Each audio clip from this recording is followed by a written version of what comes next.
आज आपका बच्चा महज 5 साल का हो सकता है, 6 साल का हो सकता है, लेकिन हमारी और आपकी जिम्मेदारी इस पूरे बड़े समाज के हर बच्चे के लिए है।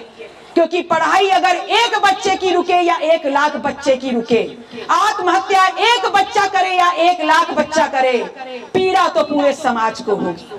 क्योंकि हम बड़े लड़ भिड़ करके, बड़ी दुश्वारियों को झेल करके अपने बच्चों को खेत की मेड़ से निकाल करके उस यूनिवर्सिटी या महाविद्यालय तक पढ़ने के लिए भेज पाते हैं। और अगर किसी भी कारण से उसकी शिक्षा रुकती है तो उसके बेहतर भविष्य के साथ तो खिलवाड़ होता ही है, साथ में हमारे और आपके सपने भी चकनाचूर हो जाते हैं। जब बात होती है कि हमारे बच्चे वहां पढ़ने गए, तो आप दूर मत जाइए, अपने गांव का ही हालचाल देख लीजिए। आपके गांव में कितने बहुजनों के, पिछड़ों के, दलितों के, आदिवासियों के, शोषित समाज के बच्चे रहते होंगे। 12वीं पढ़ लेते होंगे तो गिनती करके बताइए कितने बच्चे बाहर दूसरे प्रदेशों में या दूसरे शहरों में जाके उच्च शिक्षा ग्रहण कर पाते। एक गांव से 1 या 2 बच्चे निकलते, और जब वो 1 या 2 बच्चा जो निकला है वो अच्छी शिक्षा पा करके कॉम्पिटिटिव एग्जाम क्रॉस करके जब अच्छे पदों पे बैठता है तो वो पूरे गांव का नाम रोशन करता है। ऐसा होता है कि नहीं होता है? तब आप लोग दूर दराज अपने नाते रिश्तेदारियों में बताते हैं कि फलाने का लड़का हमारा भतीजा लगता है, वो IAS हो गया है, वो बैंक में नौकरी पा गया है, वो दरोगा हो गया है, वो डॉक्टर हो गया है। ऐसा होता है कि नहीं होता?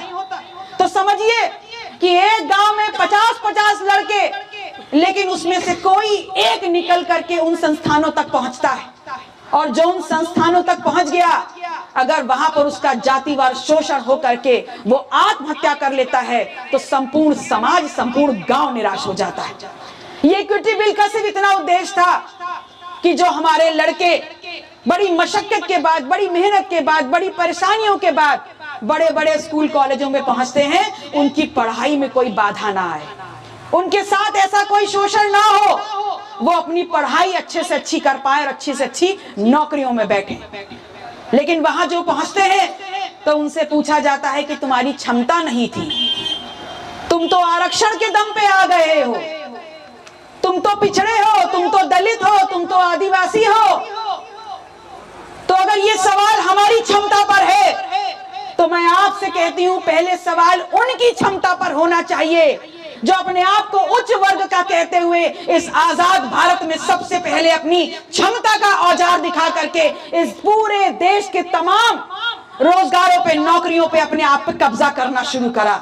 और उन्होंने अपनी क्षमता के अनुसार इस देश को चलाया, और 75 साल के इस आजाद भारत में वो देश जो कभी सोने की चिड़िया कहलाता था, आज इस विश्व का सबसे बड़ा कर्जदार देश बन गया है। तो क्षमता का सवाल उन लोगों से होना चाहिए, हमसे और आपसे नहीं, जो खेत खलियानों से निकल के दिल्ली और लखनऊ की कुर्सी तक विराजमान ही नहीं हो पाए।